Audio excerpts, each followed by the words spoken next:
வாழ்க வையகம், வாழ்க வையகம், வாழ்க வளமுடன். குரு வாழ்க, குருவே துணை. அருட்தந்தை அவர்கள் சுக்குமமாக நிறைந்து இன்றைய இந்த சிந்தனையை வழிநடத்தி தருவாராக. சாந்தி தவத்தை நமக்கு வழிநடத்திய பேராசிரியர் மகளேஷ் ஐயா அவர்களும் ஒருங்கிணைத்துக் கொண்டிருக்கும் பாகிரதி அம்மா அவர்களுக்கும், இந்த நல்வாய்ப்பினை நல்கிய ஸ்கை நார்வன் அவர்களை நிறுவனத்திற்கும், இங்கே வருகை புரிந்திருக்கும் அனைத்து சான்றோர் பெருமக்களுக்கும் பணிவான வணக்கங்களையும் மனமார்ந்த நன்றிகளையும் வாழ்க வளமுடன் என்ற வாழ்த்துக்களையும் பெற்றுக்கொள்கிறேன். வாழ்க வளமுடன். மலர்ந்தது அன்பு.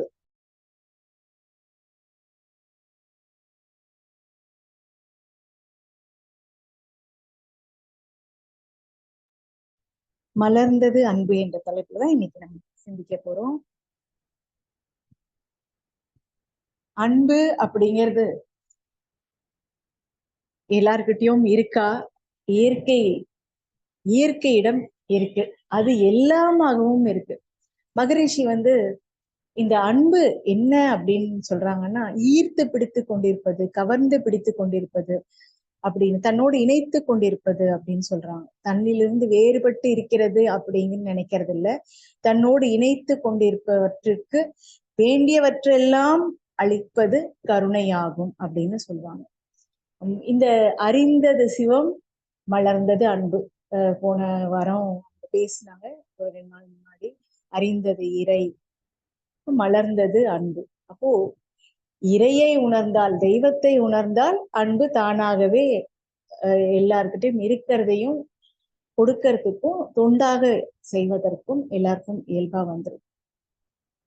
சரி, எந்த பொருளிலும் எந்த நிலையிலும் இறைவன் என்ற கடவுள் அறிவாக இருப்பதை நம்மளால பார்க்க முடியும், உறைந்து உறவாக இருப்பதையும் நம்மளால பார்க்க முடியும்.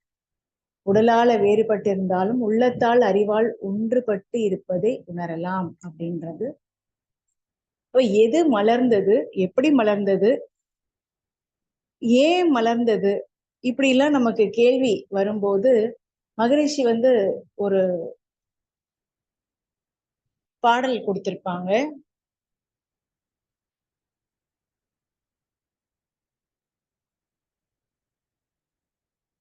இந்த உலகம், அண்டங்கள், உயிரினங்கள், பொருள்கள் பலதும் அணுவின் கூட்டு பக்குவம் பரிணாமம் பகுத்தறிந்தால் ஒன்றி ஒன்றி பார்ப்பவனே ஒளி முதலாய் பஞ்ச தத்துவம் ஈர்ப்பு பரம் அணு இவையாவான் அப்படின்னு கொடுத்திருப்பாங்க. இல்ல, இன்னொன்னு, இறை உணர்வில் எழும் பேரின்பம் அப்படிங்கிற ஒரு பாடலையும், இன்ப ஊற்று என நிறைந்த இறைவா எனும் போதிலே ஏற்படும் ஓர் இன்பம் அதை எவ்வாறு சொல்வேன், நன்மை தரும் நவக்கோள்கு நட்சத்திர கூட்டம் நான் அகத்தே காணுகின்றேன் நடனமாடும் காட்சியார், உன் பெரிய பேரியக்க ஓமையற்ற ஆற்றலால் உலகங்கள் அத்தனையும் உருளுதே ஓர் கொத்து போல் தன்மயமாய் தான் அதுவாய் தவறிடாது இயங்கும் உன் தன்மையினை என்ன என்ன தவம் அது அமுதமே. இத்தனையும் இயக்குவது யாரு, இருப்பாக இருப்பது யாரு, இயக்க ஆற்றலாக இருப்பது யாரு அப்படின்னு பார்த்தா இறைவன். இறை சக்தி அப்படிங்கிறது சுத்தவெளி எல்லாம் வற்றாயிருப்பு பேராற்றல் பேரறிவு காலம் இவ்வளம் நான்கும் ஒன்றிணைந்த இப்பெருவெளியே தெய்வமாம். இந்த தெய்வத்தை நாம உணர்ந்துட்டா கண்டிப்பாக அங்கே அன்பு மலருது அப்படிங்கிறத நம்மளால பார்க்க முடியும். 2 கதை சொல்லலான்னு இருக்கேன். ஒரு கதை தர்மத்தின் மதிப்பு என்ன அப்படிங்கிறது, அது அந்த அறச்செயல்னுடைய வேல்யூ, அதுக்கு கடவுளே சாட்சியாக எப்படி வராங்க அப்படிங்கிறதும். இப்ப நம்ம வீட்டுல ஒவ்வொரு விஷயமுமே எல்லாத்தையும் வாழ்க வளமுடன்னு நம்ம வாழ்த்த அந்த நமக்கு தேவை அப்படின்னும் போது நம்ம கண்ணு முன்னாடி நிக்கிறது நம்மளால உணர முடியும். தவம் செய்யறவங்களும் தற்சோதனை நம்ம மகரிஷி கொடுத்த பயிற்சிகளை செய்யறவங்க கண்டிப்பாக இதை உள்ளுணர முடியும். நடைமுறையில நடந்துகிட்டு இருக்கு. அப்போ இப்ப ஒரு 2 கதை சொன்னேன் இல்லையா? இப்ப 2 அணில் மரத்துல ஏறி ஓடி விளையாடிட்டு இருந்தது. ஒரு அணிலுக்கு கடவுள் பக்தி அதிகம். எந்த காரியத்தை செஞ்சாலும் இறை சிந்தனை செய்துவிட்டு செய்வதும், ஒவ்வொரு நன்மையும் அதுல கடவுளுக்கு நன்றி சொல்றதும் அதனுடைய கருத்து. அப்ப அதன் தோழனான மற்ற அணிலுக்கோ கடவுள் நம்பிக்கையே கிடையாது. திட்டமிட்டு செயல்புரியும் புத்திசாலிக்கு கடவுளே தேவையில்லை அப்படின்னு அடிக்கடி சொல்லும். அத்துடன் மற்ற அணிலையும் கேலி செய்து சிரிக்கும். கடவுள் பக்தி உள்ள அணில் இதையெல்லாம் கண்டு கொள்வதில்லை. விளையாட்டு இந்த விளையாட்டு சுவாரஸ்யமா இந்த மாதிரியே இருந்துகிட்டு இருந்தது. நேரம் போகிறதே தெரியல. உற்சாகத்துடன் ஓடிக்கொண்டிருக்கும் போது பக்திமான் அணில் வந்து பிடி வழுக்கி மரத்திலிருந்து கீழே விழுந்துடுச்சு. ஆனா காயம் எதுவும் படல. அப்படின்னா கூட வயிற்றில் லைட்டா அடிபட்டு இருந்தது. பெரிய ஆபத்துல இருந்து என்னை காப்பாற்றிய கடவுளே உனக்கு நன்றி அப்படின்ட்டு அந்த நேரத்திலையும் கடவுளுக்கு நன்றி சொல்லுது இந்த அணில். இன்னொரு அணில் வந்து இதை கேட்டது மரத்துல இருந்த அணில் வந்து ரொம்ப சிரின்னு சிரிச்சு கீழே விழுந்து மண்ணை கவ்வினாலும் உனக்கெல்லாம் அறிவே வராது அப்படின்னு சொல்லிட்டு கிண்டல் செஞ்சது. உன்னுடைய கடவுள் எதுக்காக உன்னை தள்ளி விட்டாருன்னு கொஞ்சம் அவர்கிட்ட கேட்டு சொல்லேன் அப்படின்னு கிண்டலா சிரிச்சுதான். பக்தியுள்ள அணில் சொன்னது, கடவுளை நம்புற நாங்கள் எல்லாம் துன்பப்படுத்தப்படும் படுவோம், ஆனா கைவிடப்படுறதில்லை அப்படின்ட்டு அது சொல்லுது. கீழே தள்ளப்பட்டும் மடிந்து போகிறதில்லை. அதனால கடவுள் எங்களை கீழே தள்ளிவிட்டாலும் அதிலும் ஒரு காரணம் இருக்கும் அப்படின்னு அதை நம்பி சொல்லுச்சு. இப்ப கீழே விழுந்தாலும் மீசையில் மண் ஒட்டாம பேசுற அப்படின்ட்டு திரும்ப விழுந்து விழுந்து சிரிக்குதான் அந்த அணி. அப்போ இப்ப திரும்ப வந்து கண்ணை மூடி விண்ணை நோக்கி, கடவுளே இந்த அவமானத்துக்கும் வலிக்கும் ஏதுவாய் நான் அதாவது அது தன்னைத்தானே இந்த மாதிரி பரிகாசம் செய்யறது அந்த அணில. அப்ப கூட என்கிட்ட என்ன தவறு இருக்கோ என்ன அப்படின்னு மன்னிச்சிரு அப்படின்னு சொல்லி அந்த அணில், பக்திமான் அணில் கேக்குது, பிரார்த்தனை பண்ணுது. அப்ப கண்ணை திறந்து பார்க்கும்போது அந்த அணில் பக்கத்துல ஒரு பாம்பு இருந்தது, கிட்ட வந்துட்டு இருந்தது. அங்க பாரு பாம்பு வருது அப்படின்னு சொல்லி வாயை மூடுறதுக்குள்ள அந்த பாம்பு வந்து கவிடுச்சு அந்த அணில. இதுதான் கடவுள் வந்து நமக்கு எவ்வளவு ஒரு பெரிய ஆபத்துல இருந்து நம்மளை வந்து காக்குறாங்க அப்படின்னா அந்த நன்றி உணர்வு.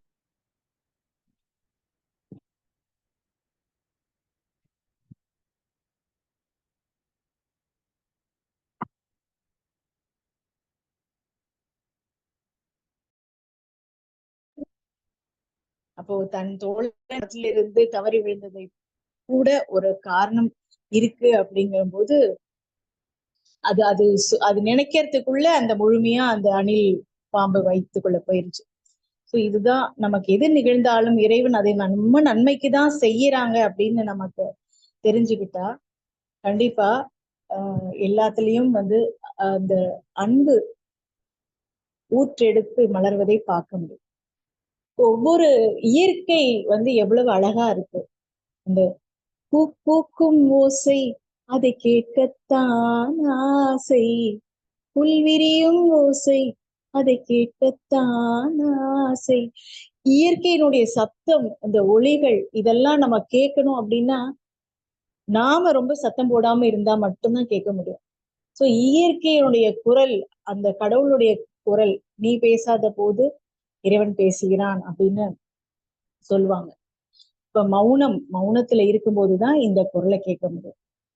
தர்மத்தின் மதிப்பு என்ன அப்படின்னு ஒரு கதை, ரொம்ப முக்கியமான கதை. இதை நான் வந்து கண்டிப்பாக எல்லாருமே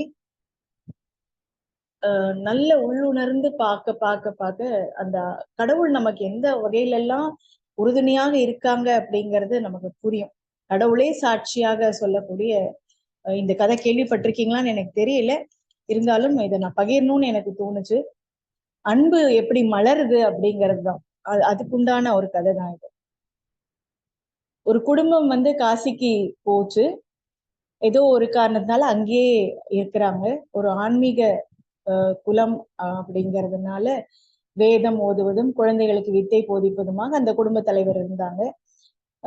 கொஞ்ச நாள் கழிச்சு அவங்க தர்மசாஸ்திரம் இதெல்லாம் சொல்லி கொடுத்தாங்க. தன்னுக்கு ஒரே ஒரு பொண்ணு, இந்த பொண்ணுக்கும் எல்லாமே கத்து கொடுத்துட்றாங்க. மகளை வளர்க்குறாங்க. மகள் வளர வளர தந்தைக்கு ஒரு கவலை, நாமும் ஒரு எளிய வாழ்க்கை முறையில் தான் வாழ்றோம், ஆனா இந்த பொண்ணுக்கு திருமணம் செய்யணுமே, திருமணம் செஞ்சுட்டா நிம்மதியா இருக்கலாம் அப்படின்னு நினைக்கிறாங்க. ஆனா மகள் வந்து, அப்பா நான் இறை சேவைக்கு என்னை அர்ப்பணிக்க போகிறேன் அப்படின்னு சொல்றாங்க. எனக்கு திருமணம் வேண்டாம் அப்படின்னு ரொம்ப உறுதியா இருக்காங்க. அக்கம் பக்கம் உள்ளவர்களும் அறிந்தவர்களும் கூட, அம்மா நீ பெண், தனியாக வாழ முடியாது, ஒரு ஆணை திருமணம் செய்துதான் ஆக வேண்டும் அப்படின்னு எல்லாருமே சொல்றாங்க. ஆனா காசி விஸ்வநாதர் மீது ஆணை, என்னை தொந்தரவு செய்யாதீங்க அப்படின்னு ஒதுங்கி விடுறா. அப்போ அப்பாவுக்கு எவ்வளவு சொல்லியும் கேட்கல. சரி வேற வழி இல்லை அப்படிங்கிறதுனால தனக்கு இருக்கக்கூடிய நிலபுலன்களை எல்லாம் வித்து, அம்மா ஒருவேளை நான் இல்ல இறந்து போயிட்டேன்னா கூட இந்த செல்வத்தை கொண்டு பிறரை நாடாமல் கையேந்தாமல் வாழ்ந்துக்கோ அப்படின்னு சொல்றாங்க. ஒரு பெரிய வீட்டையும் வாங்கி தந்துட்டு சில காலங்கள்ல இறந்தும் விட்டுறாங்க. தந்தை எனக்கு சில விஷயங்களை போதித்தார். அவற்றை செயல்படுத்தினால் என்ன அப்படின்னு அந்த பொண்ணுக்கு ஆசை.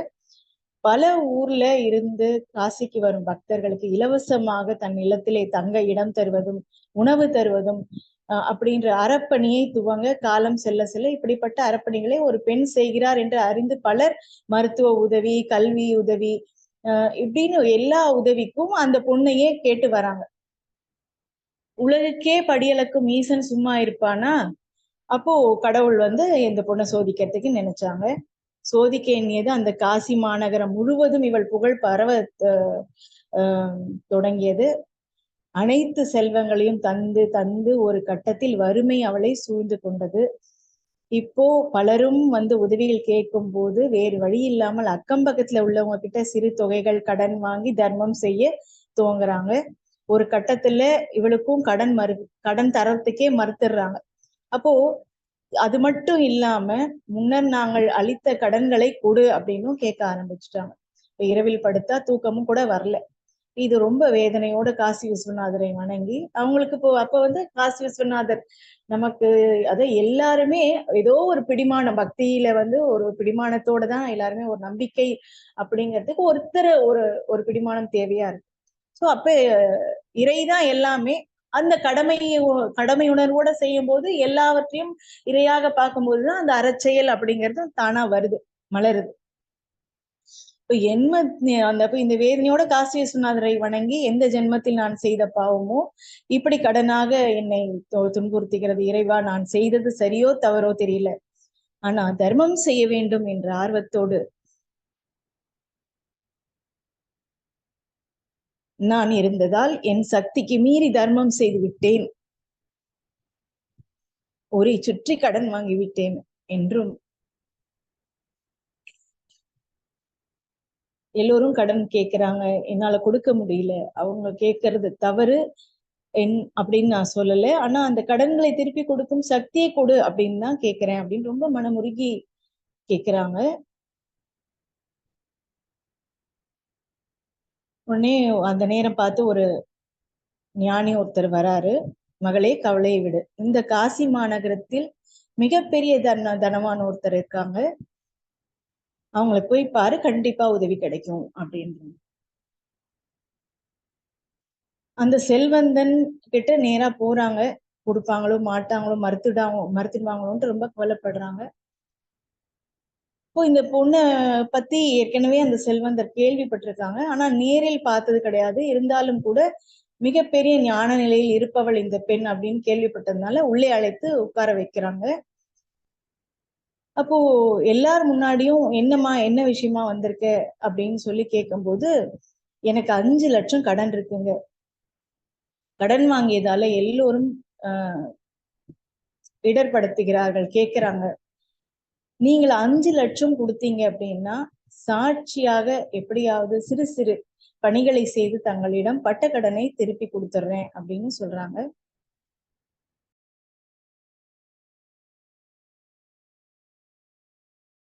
மிகப்பெரிய செல்வந்தர் இந்த ஒரு உதவியை நீங்க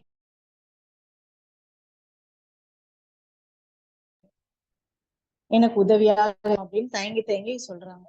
எப்போ இவளிடம் எதுவும் இல்லை, 5 லட்சம் கேட்கிறா, சுத்திலும் ஊரு பெரியவர்கள் இருக்காங்க. அப்ப இந்த செல்வந்தர் என்னால தர முடியாது அப்படின்னு சொல்லவும் முடியாது.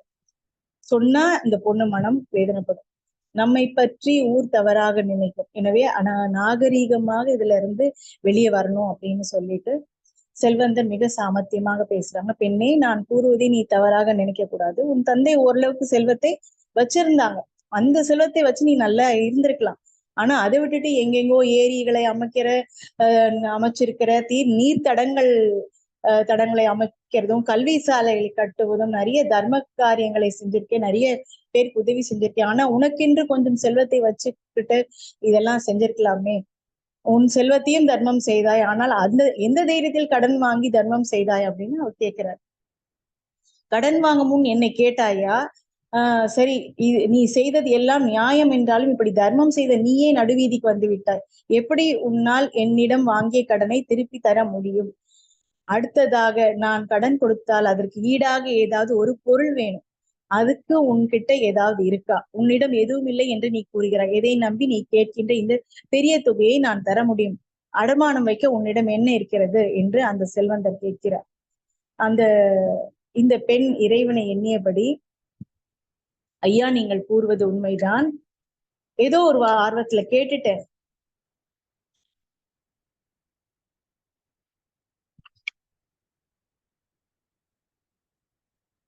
அடமானம் வைக்க என்னிடம் எதுவும் கிடையாது. உங்களிடம் கோடி கோடியாக செல்வம் இருக்கிறது என்று ஊர் மக்கள் சொல்கிறார்கள். அதில் ஒரு சிறு பகுதியை தான் கேட்கிறேன். காசி விஸ்வநாதன் மீது ஆணை, எப்படியாவது சிறுக சிறுக உங்க கடனை அடைச்சிடுறேன் அப்படின்னு உனக்கு உதவி செய்யுங்க அப்படின்னு சொல்றாங்க. அந்த பொண்ணு. மன்னிச்சிடுமா, அடமானம் இல்லாமல் நான் எதையும் தருவதற்கு இல்லை அப்படின்னு செல்வந்தர் கூறுறார். அப்போ உடனே, ஐயா உங்களுக்கே தெரியும், உங்கள் வாயாலேயே ஒப்புக்கொண்டீர்கள், நானும் என் தந்தையும் ஆங்காங்கே பல்வேறு அறச்செயல்கள் செய்திருக்கிறோம் என்று. உங்க மாளிகை முன்னாடி இருக்கக்கூடிய ஊர் பொது குளம் ஒன்று கூட நான் கட்டியதுதான். இப்ப அந்த நீரை தினமும் ஆயிரக்கணக்கான மனிதர்கள் பயன்படுத்துகிறாங்க. ஏன் விலங்குகளும் அந்த நீரை பருகுகின்றன. இவையெல்லாம் புண்ணியம் என்று நீங்கள் அறிவீர்கள் அல்லவா? என்றாலும் இந்த பொது குளத்தை எதையும் எண்ணி அடியேன் அமைக்கல. அதாவது இதனால பின்னாடி பெனிஃபிட் இருக்கும் அப்படின்னு நினைச்சு செய்யல. 4 பேருக்கு எல்லாம் நல்லா இருக்கணும் அப்படின்னு நான் செஞ்சேன். எனக்கு எதையும் எண்ணி நான் பண்ணல. இருந்தாலும் எனக்கு உடன்பாடில்லை என்றாலும் நீங்கள் கேட்பதால் சொல்கிறேன். இந்த திருக்குறளத்திலே நாளை காலை சூரிய உதயத்திலிருந்து யாரெல்லாம் நீர் பருகுகிறார்களோ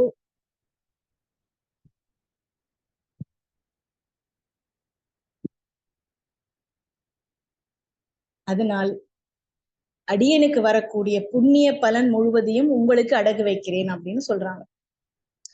5 லட்சத்துக்கு உண்டான அசல் வட்டிக்கு சமமான புண்ணியம் எப்போது உங்களிடம் வந்து சேருகிறதோ அப்போது அடியேன் தங்களிடம் பட்ட கடன் தீர்ந்ததாக வைத்துக் கொள்ளலாமா அப்படின்னு, அல்லது அதனையும் தாண்டி நான் தர வேண்டும்னாலும் தருறேன் அப்படின்னு சொல்லும் போது செல்வந்தர் சிரித்து கொண்டே, பெண்ணே, ஏதாவது ஒரு பொருளை தான் அனுபானம் வைக்க முடியும், பாவ புண்ணியங்களை அல்ல.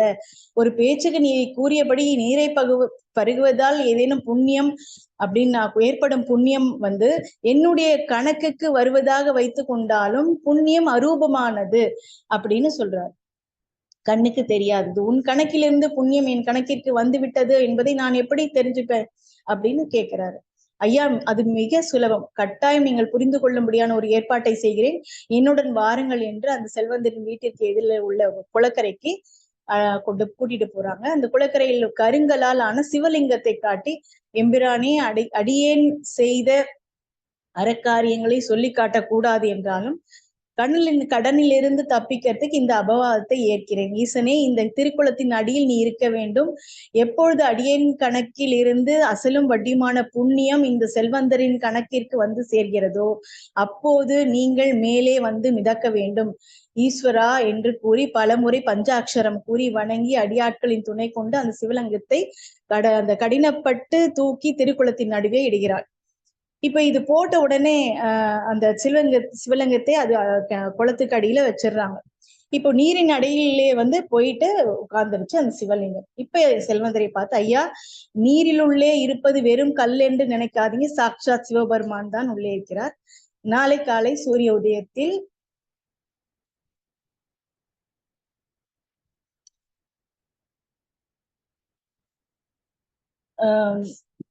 சூரிய உதயத்தின் 6 மணியிலிருந்து கணக்கு வைத்துக் கொள்ளுங்கள். யாரெல்லாம் நீரை பயன்படுத்துவார்களோ எத்தனை காலம் ஆகுமோ எனக்கு தெரியாது, ஆனா எப்போது அடியேன் கணக்கிலிருந்து தங்கள் கடன் தொகைக்கு சமமான புண்ணியம் சேர்கிறதோ அப்பொழுதே இந்த சிவலிங்கம் மேலே மிதக்கும் அப்படின்னு சொல்றாங்க.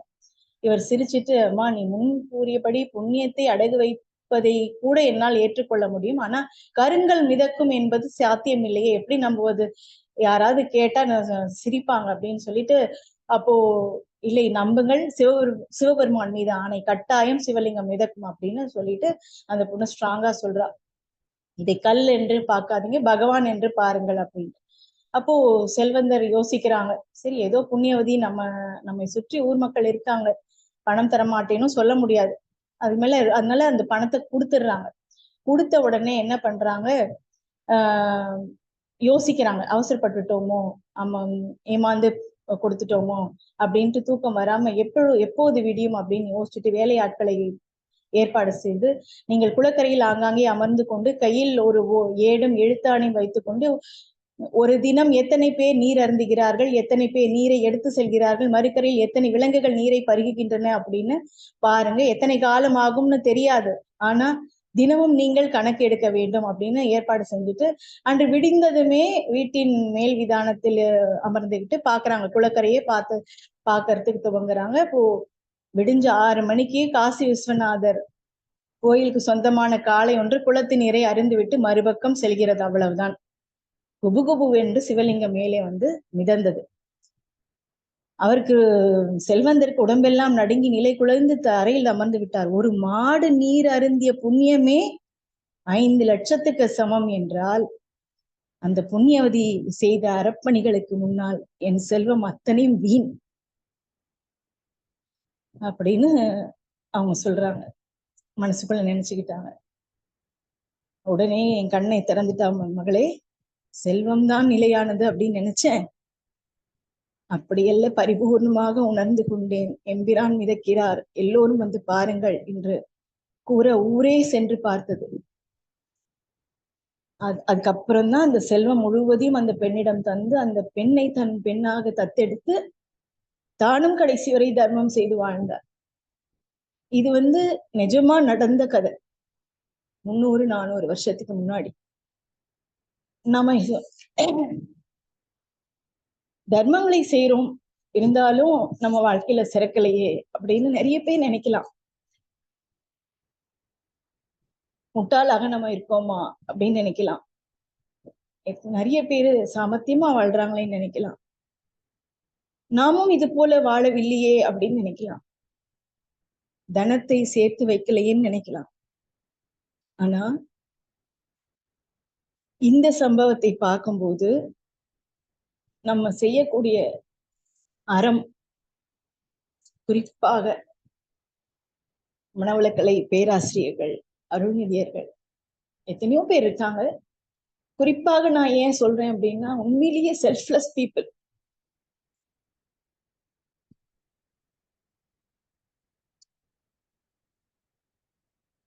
யார்கிட்டயுமே அந்த தன்னலம் அப்படிங்கிறது இல்லை.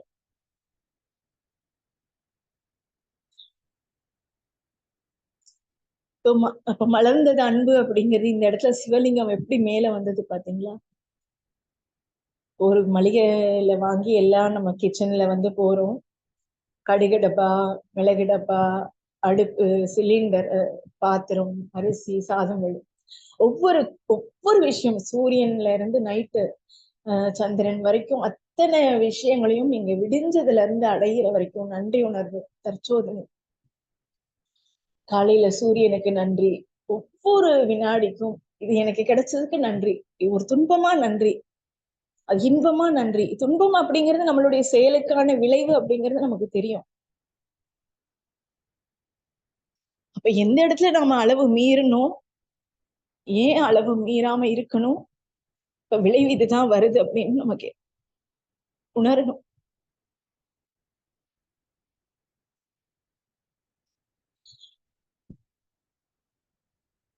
இப்ப இந்த விளைவு இறைவனுடைய நியதி அப்படின்னு நம்ம தெரிஞ்சுக்கிட்டா, எதை பார்த்தாலும், யாரை பார்த்தாலும், ஒரு விலங்கினமோ உயிரினமோ, பூவோ செடியோ, மேகமோ மழையோ கடலோ, எதுவானாலும் அது அணுக்களுடைய கூட்டு. அது நமக்கு நன்மை செய்யறதுக்காக அந்த ஒரு ஆர்டர்ல கடவுள் சுத்தவெளியில இருந்து இறைத்துகள், இறைத்துகள்ல இருந்து விண், விண்ல இருந்து உலகங்கள், இந்த அத்தனையுமே ஒரு மனிதனுக்குள்ள ரசாயன மாற்றமாக இருக்கு. உள்ளுக்குள்ள நாம எதுவுமே செய்யல. நம்ம உடல்ல இருக்கக்கூடிய உயிர் மூச்சு, மூச்சு காற்று, பேசுறது, அத்தனையுமே செய்யறது இறைவன் தான். அவங்களுடைய அன்பு இந்த அளவுக்கு மலர்ந்து நம்ம கிட்ட கொடுத்துட்டாங்க. ஒரு மனிதனுக்குள்ள சாவியை கொடுத்துட்டாங்க. இப்ப நாம எப்படி இருக்கணும்? இறை சேவை செய்துதான் இதை சரி பண்ண முடியும். இப்ப இறைவன் கணக்கை வந்து டாலி பண்ணணும்னா அவங்க கிட்ட பேரம் பேசக்கூடாது. நம்ம கடமை உணர்வோட கர்மயோக நெறியோடு நாம இருக்கணும். அப்பா அம்மாவுக்கு செய்ய வேண்டியது, வாழ்க்கை துணைக்கு செய்ய வேண்டியது, பிள்ளைகளுக்கு செய்ய வேண்டியது, இயற்கைக்கு செய்ய வேண்டியது, இந்த ஆர்டர் தான். குடும்பம், சுற்றம், ஊர், உலகு, இந்த ஆர்டர்ல ப்ரையாரிட்டி வச்சுக்கிட்டு பண்ணலாம். இந்த ப்ரையாரிட்டி ஆர்டர்ல சில நேரம் திடீர்னு நட்புக்கோ இல்ல வேற சமுதாயத்துக்கோ அந்த அந்த பிரசன்ட் டைம்ல நாம எந்த சூழ்நிலையில எந்த வினாடியில நாம இருக்கிறோமோ, ஸோ அந்த சிச்சுவேஷன்ல யாருக்கு என்ன உதவி தெரியும், யாருக்குமே உதவி அப்படின்றது செஞ்சு பழகணும்னு நினைச்சிட்டாலே போதும், வேற எதுவுமே வேண்டாம். அந்த இடத்துலதான் அன்பு மலருது, வேற ஒண்ணுமே இல்லை. எனக்கு இதுல என்ன பெனிஃபிட் அப்படின்னு நம்ம யோசிக்கும் போதுதான் அங்க சுயநலமா ஆயிடும். செய்யணும்ன்றத மட்டும்தான் நம்ம வச்சுக்கணும். அதுக்கு என்ன தேவை? அன்பு, இன்சொல், இன்முகம், உதவி, விட்டு கொடுத்தல், சகிப்புத்தன்மை, தியாகம், இதெல்லாம் அன்புனுடைய அடுத்தடுத்த அதாவது வேற உருவத்துல இருக்கக்கூடிய அன்பு. கருணை எல்லாமே. இப்போ ஒரு மாம்பழத்தை பிடிச்சு வச்சிருக்கு அப்படின்னா அந்த காம்புல தேவையான அதாவது ஒரு செடி மரமாகி பூ பூத்து காய் காய்த்து கனியா இருந்து அது வரைக்கும் அத்தனை அன்பாகவும் இருந்து அப்புறம் கருணை அப்படிங்கிறது அடுத்தது ஈகையா அதுக்கு தேவையான அந்த காய்க்கு தேவையான அந்த புளிப்போ இல்ல இனிப்போ இல்ல கசப்போ எந்த ஒரு விஷயமா அந்த அந்த எந்த காயாக இருந்தாலும் அதுக்கு தேவையான சுவையை அதுக்கு கொடுக்கறது அன்பு. அப்போ அதை பராமரிக்கிறது தான் கருணைன்னு சொல்றாங்க. அதை பாதுகாத்து அந்த காம்புல ஈர்த்து பிடிச்சு வச்சிருக்கு இல்லையா, அதுதான் பராமரிப்பு, கருணைன்னு சொல்றாங்க. அப்போ அன்பும் கருணையும் அப்படிங்கிறது வேற வேற ஒண்ணும் இல்லை, ரெண்டுமே ஒண்ணுதான். பாதுகாப்பது, பராமரிப்பது. ஸோ நாம ஒரு வீட்டுல நம்ம இருக்கோம், எல்லாரையும் ஒரு ஃபேமிலிக்குள்ள நம்ம பாத்துக்கிறோம் அப்படின்னா அது நம்ம ஃபேமிலியில உள்ள விஷயம். இதே நம்ம வீட்டை தாண்டி நம்ம செய்யக்கூடிய அத்தனையுமே வந்து இது கடமை அப்படின்னா அது தொண்டு. இதுதான் கடமை அறம். அந்த கடமை அறம்க்கு என்னது முக்கியமானது? ஒழுக்கம், கடமை, ஈகை அப்படிங்கிறது அறநெறி. இந்த அறநெறி எல்லா விஷயத்திலையும் மகரிஷிக்கு சொல்லியிருப்பாங்க. அந்த செக்ஷுவல் வைட்டல் ஃப்ளூயிட் அப்படின்ற ஜீவவித்து குழம்பு அப்படிங்கிறத வந்து நாம எந்த அளவுக்கு தரத்தோட வச்சிருக்கோமோ, குவாலிட்டி அண்ட் குவான்டிட்டி, இது ரொம்ப இம்பார்ட்டன்ட். இதுதான் ஏன்னா நம்ம உடம்பு நல்லா இல்லை அப்படின்னும் போது அங்க ஏதோ குவாலிட்டியோ குவான்டிட்டியோ கம்மியா இருக்கு. அப்போ நமக்கு தேவையான உடற்பயிற்சி, நம்ம காயக்கல்ப பயிற்சி, அகத்தாய்வு மகத்தாய்வு எல்லாத்தையுமே செய்து நாம ஆரோக்கியமா வச்சுக்கிட்டு ஆரோக்கியமா இருந்தா மட்டும்தான் அடுத்தது நாம யாரு கேட்டாலும் இல்லைன்னு சொல்லாம முகம் சுளிக்காம செய்யக்கூடிய அந்த உதவி அப்படிங்கிறது மனமு வந்து செய்ய முடியும். இல்லைன்னா ஒரு எரிச்சலோட தான் நம்ம இருப்போம். எதையும் மனமு வந்து செய்யணும், இன்முகத்தோட செய்யணும், மனசு ஒன்றி செய்யணும்.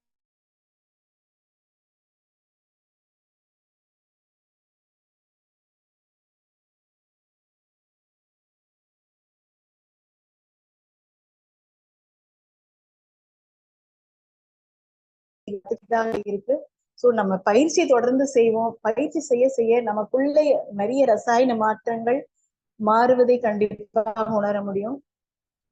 மிக்க நன்றி. இந்த நல்வாய்ப்பினை நல்கிய அனைவருக்கும் மனமார்ந்த வாழ்த்துக்கள். வாழ்க வளமுடன். அனைவரும் பேராற்று கருணையினால் உடல்நலம் நீங்களாகி நிறை செல்வம் உயர்ப்புகள் மெய்ஞானம் ஒன்றி வாழ்க வளமுடன், வாழ்க வளமுடன், வாழ்க வளமுடன். கொஞ்சம் எமோஷனல் ஆயிட்டேன். ஏன்னா அந்த ஸ்டோரி அதுக்குள்ள போகும்போது அதனுடைய கடவுளுடைய அந்த நன்றி, ஒரு பக்தைக்கு எவ்வளவோ தேவையோ அதெல்லாம் வந்து கடவுளே முன்னிருந்து சாட்சியாக கொண்டு வராங்கன்னும் போது அது கொஞ்சம் இமோஷனலா இருந்தது. வாழ்க வளமுடன். அனைவருக்கும் மிக்க நன்றி. நன்றிங்க ஐயா. வாழ்க வளமுடன். நன்றி அம்மா. வாழ்க